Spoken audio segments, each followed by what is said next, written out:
qual foi o maior aprendizado e o momento, o ciclo mais desafiador que vocês enfrentaram nessa jornada toda desses anos juntos? É que teriam dois momentos bem marcantes, né? Tem um momento que a gente vira sócio, né? Que esse é um momento bem interessante, assim, que de novo eu ia sair da ARP, né? Eu não tava muito bem na época com o meu chefe, na época, e eu disse, cara, vou sair, daí eu ia fazer um movimento de sair da empresa. Daí a gente foi fazer uma reunião e tal. Nessa reunião ele disse, não vou aceitar e tal. Acho que é o momento da gente se tornar sócio, né? E aí a gente ganhou uma parte da sociedade, né? E aí a gente foi num café, assim, onde aconteceu essa reunião. E aí ele disse que tava querendo diminuir, que ia parar um pouco de trabalhar e tal, não sei o quê, que ia ter um processo de transição mesmo, assim, disso tudo. Daí eu disse assim, cara, mas eu não consigo tocar isso aqui sozinho, porque quando ele me comentou aquilo, eu disse, cara, mas eu não consigo tocar a empresa sozinho, porque eu sou cabeça de comercial, né? Se sou eu que sou o maior responsável comercial, por mais que nós já tivéssemos um time, né? Como é que eu vou tocar a operação? Né? Daí eu disse, cara, eu preciso do Eze. Eu preciso do Eze do meu lado, que com o Eze do meu lado a gente vai conseguir tocar o negócio, né? E aí que o Eze vem e a gente se torna sócio. Daí ali foi um momento importante, legal, assim, que a gente viveu, dei um ano, né? Foi um ano de glória. Foi um ano de glória, vamos dizer. A gente foi muito bem no nosso primeiro ano de sociedade. Na verdade, a gente já ia muito bem antes de ser sócio. Porque nós não era sócio, mas nós era o comportamento. Tanto que a empresa era pouco profissionalizada e era tudo muito dependente de nós. Se nós dois, acho que parássemos, tem uma história aqui a empresa parava, né? Essa aqui eu não contei nenhum. Lembra aquela vez que eu fiquei doente? Que eu fiquei doente mesmo, porque eu nunca faltava nem doente, né? E eu fiquei com a garganta, tanto que foi tu e o diretor da época lá em casa pra ver se eu realmente tava doente. Porque tinha dado uma travada no negócio. E eu fiquei muito mal mesmo, porque eu ia doente, eu fui depois que uma vez que eu caí de moto, eu ia de qualquer jeito trabalhar. E aquela vez eu fiquei doente e ele achou que tinha acontecido alguma coisa, que eu tinha abandonado o barco, porque era um momento de alto nível de pressão lá, mas não, na verdade eu tinha ficado numa situação que eu não conseguia nem sair da cama, né? Foram 4, 5 dias ali, na outra semana eu fui meio doente mesmo, mas fui, né? Não lembrava disso, mas é verdade. Tu lembra? Sim. Daí foram lá em casa os dois lá pra ver. E daí nesse momento ali, tivemos um primeiro ano como sócios, vamos dizer assim, a empresa foi muito bem, porém, de novo, existiam algumas situações que eu não concordava com o nosso outro sócio, eu não conseguia lidar, e aí a gente viveu um momento que... É só importante que elas já existiam, né? Não surgiram depois da sociedade. Já existiam, como teve a sociedade meio que daí, né? É que quando veio a sociedade, a gente tinha entendido que ele ia tirar um pouco o time dele de campo, vamos dizer assim. Nós estávamos dispostos a isso, né? Só que, no fim, isso não aconteceu da forma como foi combinado, vamos dizer assim, ali no... E aí, aquilo vai e volta à tona, aqueles sentimentos todos voltam à tona, né? De não satisfação pessoal, assim. E como eu falei, desde que eu voltei ali de viagem, para mim, essa história de valores e de me sentir realmente pleno, ela era mais forte do que qualquer coisa, do que dinheiro, do que cargo, do que ter que começar de novo. Mas vocês queriam empreender? Tu tinha assim, cara, vou ser dono do negócio, tu tinha Eu sempre soube que eu ia ser. Não sei se dali ou da outra empresa, porque daí agora vem a parte do estresse, vamos dizer, que tu pediu qual foi o momento, assim, que daí durou esse um ano, daí, cara, a relação não tava boa. O primeiro ano perfeito, foi maravilhoso, aí quando a gente entrou no segundo ali... Divisão de lucro, empresa bem, todo mundo bem, aí, cara, quando rolou o outro ano, daí a gente teve um momento de que não tava acontecendo, ele disse, não, então eu vou vender a empresa pra vocês. Ali foi um ano muito tenso. Daí esse segundo ano foi muito tenso, porque a ideia era que a gente já tinha uma outra empresa, que era a Arply, que é a empresa que vendia os acessórios para pintura, que o nosso grande negócio é a parte das cabines, sempre foi as máquinas, e a gente tinha montado uma outra empresa que era para vender toda a parte de acessórios para pintura. Daí naquela ia ter uma divisão, nós ia ficar com a parte de máquinas, e a gente começou a negociação. Foram meses de negociação, né?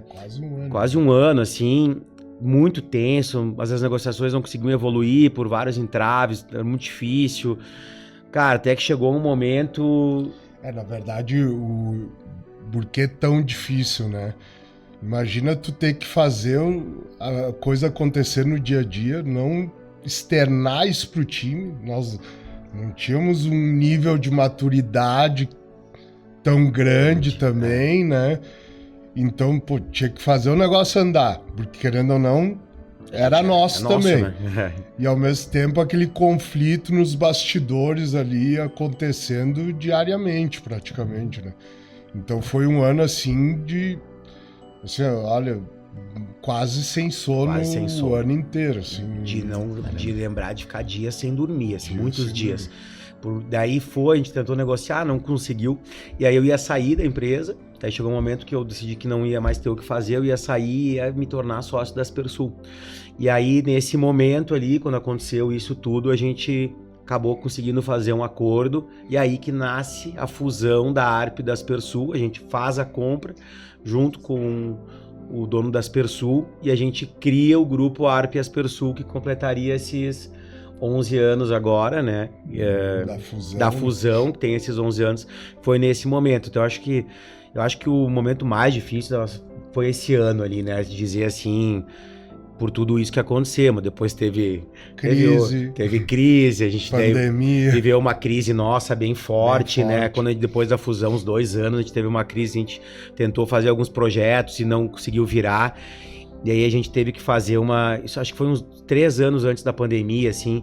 Daí a gente teve que enxugar a empresa. Foi um negócio muito difícil também, porque a gente teve que realmente pegar um organograma, olhar ele e dizer, cara, a gente vai ter que trazer essa empresa para uma outra realidade, ponto de equilíbrio, né?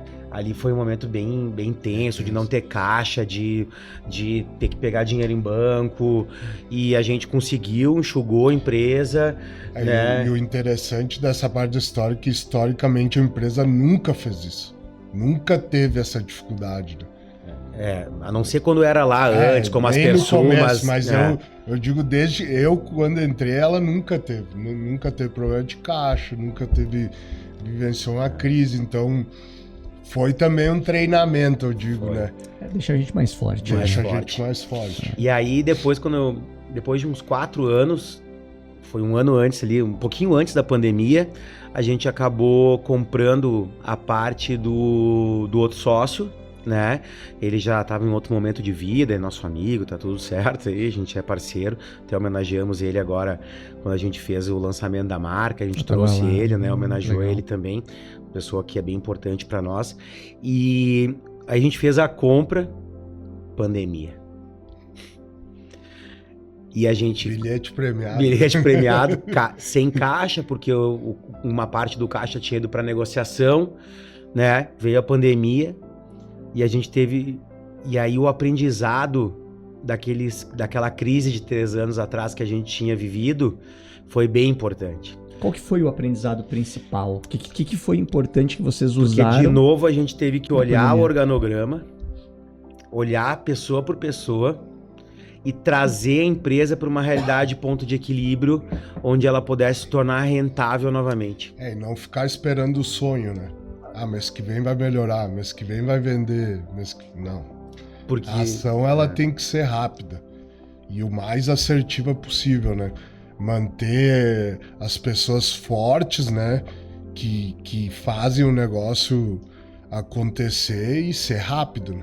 Como é que vocês avaliam isso? O que vocês olham ali na pessoa, no negócio e no mercado? Tem uma frase bem legal que eu tô usando assim com o time. Eu usei esse ano com algumas pessoas e até desses tempos eu resolvi externar ela pra praticamente toda a empresa, né? Quando a gente fez aquilo lá, o que a gente mediu, né? quem são as pessoas realmente que são pilares do negócio, ou seja, quem tem conhecimento, né, do negócio, quais são pessoas talvez multitarefa, Pode jogar de um lado pro outro, que podem executar uma função, outra, 2, 3 funções, né, porque daí se tu vai enxugar o negócio, quanto alguém vai ter que assumir mais coisas. Então uma pessoa multitarefa, com multifunções dentro do negócio era extremamente importante, né? Então, eu acho que principal, assim, não é salário, não foi salário.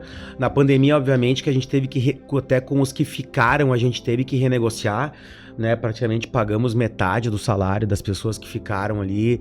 E, cara, o time que ficou ali todo compreendeu isso, né? Também foi um momento muito difícil, porque lidar com as pessoas, como a gente tem esse lado muito humano, cara, a gente desligou metade da empresa. Nós tínhamos 80 funcionários naquela época, eu acho, né? Entre 80 e 90.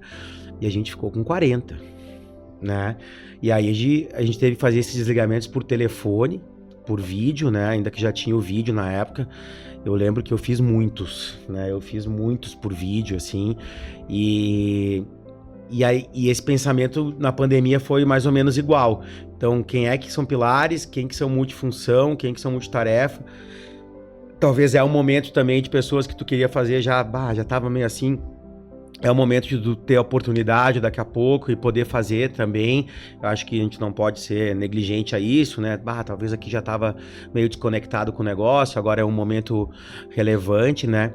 Mas a pergunta-chave é, se houvesse uma pandemia hoje, tu estaria em qual das listas? Na que vai ficar ou na da que sairia? E eu acho que essa frase que eu tenho usado ali, ela é muito importante, porque ela faz com que a pessoa reflita. Hoje eu sou importante e relevante para o negócio, a ponto de que se nós tivéssemos que fazer de novo um corte de 50% da empresa, quem seriam as pessoas que tu estaria nessa lista que ficaria? Né? Então, eu acho que esse é um ensinamento aí que a pandemia também trouxe para nós. Muito bom. Hoje pensando, né, as empresas que vocês atendem. Grandes empresas, a gente brinca que nós somos hoje o maior ecossistema de pintura do Brasil. A gente atende um marceneiro ou uma pequena funilaria, como uma GE Aviation, uma Embraer, uma Marco Polo, uma Facchini, uma Fiat, uma Florence, uma Bom Tempo, a IKEA, né? Uma fábrica da BMW. A gente tem produtos dentro de concessionárias. Agora a gente está fazendo um projeto para Stellantis, por exemplo. A gente tem Scania, a fábrica da Scania. Mas a gente vai da funilaria, do marceneiro, do pequeno marceneiro.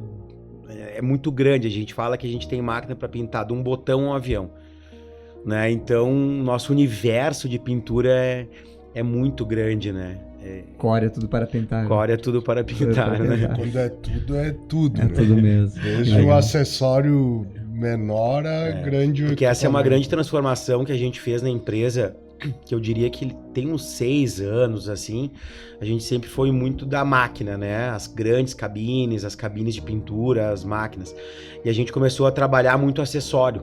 Começou a ter o macacão para o pintor, né? Começou a ter o plástico protetivo, o filtro, a pistola de pintura, o equipamento de pintura. A gente quer que o cliente tenha tudo que ele precise dentro do setor de pintura, ele pense na gente. Esse é o nosso grande objetivo. A gente fala que a gente não tem a tinta, porque as fabricantes de tinta são nossos parceiros, né? Então, a gente não tem a tinta e não teria o pintor.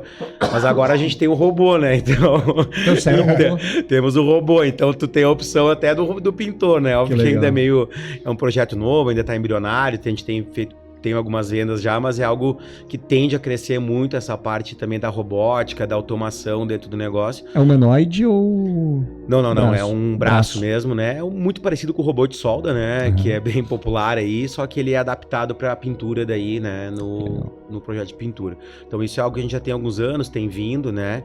A gente também hoje é muito conectado a parcerias internacionais, né? Hoje a gente tem aí umas 6, 7 marcas europeias conectadas a gente, que também são produtos que a gente traz de fora, né? A gente tem uma obrigação, um pilar muito forte de inovação, de trazer tecnologia, de trazer coisas novas pro pro Brasil, né? Eu percebo que vocês são muito visionários nesse sentido, né? De buscar, de fazer, de criar. Qual que foi a principal virada de chave de vocês que levou vocês a toda essa construção? Eu acho que assim, ó, a primeira que eu diria seria o universo China, né?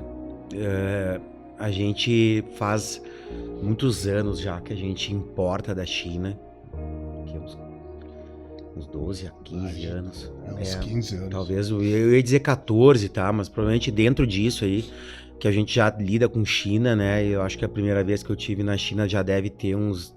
A gente falou isso no ano passado, que a gente foi, deve ter uns 10 anos que fui a primeira vez. Deve ter uns 10, 12 anos que eu fui a primeira vez pra China. Pra mim foi um momento bem disruptivo como pessoa, e eu não era nem sócio naquela primeira vez, eu acho que eu fui pra China. E aquilo me abriu muito a mente, assim, como produto, como comprar, como trazer coisas de lá. E aí, depois disso, a gente começamos a buscar também Europa. Porque a Europa tem a tecnologia, né? A China tem a cópia, ou vai ter o produto mais barato, mas quem sempre mandou na tecnologia do nosso segmento foi a Europa. Daí a gente começou a fazer movimentos, feiras internacionais e movimentos de se aproximar dessas empresas, tentando revender os produtos dela, serem distribuidor, ser um representante. E às vezes até teve uma muito grande que a gente foi representante dela alguns anos atrás, que é a Cefla, que é uma empresa italiana, que eu lembro que a gente até não vendeu muito, mas eu tive a oportunidade de estar lá com grandes distribuidores do mundo inteiro da Cefla e em open houses, entendeu? Que era um open house. Nunca tinha visto isso. Eu vejo que viver aquele mundo europeu de tecnologia, assim, mesmo não vendendo muito, porque para a realidade do Brasil ainda eram máquinas muito caras e não tinha um volume de venda, mas participar desse ecossistema de inovação e tecnologia, porque o italiano, ele não é que aqui no Brasil, se a gente pudesse, no nosso segmento, se a gente pudesse pensar só em fazer um produto melhor, só um produto com mais tecnologia, a gente adoraria fazer isso, mas a gente não tem um público para comprar. E o europeu, ele não pensa muito em quanto vai custar o produto depois da tecnologia aplicada nele. Ele entende que a tecnologia ela é o diferencial e que ela vai se pagar. Então ele faz o produto pensando em como eu agrego tecnologia nele, não importa se vai custar o dobro do preço.